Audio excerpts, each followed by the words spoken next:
ভোটের ফলাফল নিয়ে অধীর রঞ্জন চৌধুরীর বক্তব্য আপনাদের শোনালাম। এবার সিপিএম নেতা সুজন চক্রবর্তী কি বলছেন দেখুন। আরজিকর ইস্যু তো নির্বাচনী ইস্যু নয়, বা নির্বাচনের জন্য আমরা আরজিকর প্রতিবাদে সবাই সামিল হয়েছে রাজ্যের মানুষ, এটা ভুল ভাবা হবে। কিন্তু এটা ঠিক যে আরজিকর আন্দোলন বুঝিয়ে দিয়েছে রাজ্যের মানুষের মনোভাবটা কি। সেই মনোভাবটা নির্বাচনে প্রতিফলিত হবে কিনা তো অনেক কিছুর উপর নির্ভর করে।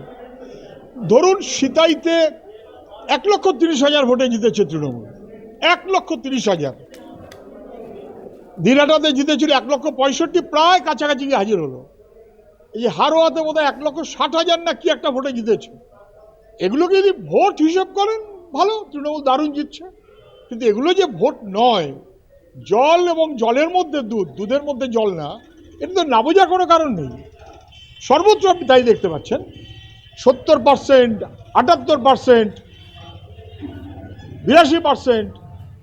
এই পার্সেন্টেজের অঙ্ক যারা বেশি করছে এবং দারুণ তৃণমূল জিতছে বলে মনে করছে, তারপর তারা তৃণমূলের রোজ কে কত ভোট জিতিয়েছে, তার ক্ষমতা কেন কম, ওই মারামারি আর গুতোগুতি সারা বছর ধরে করবে।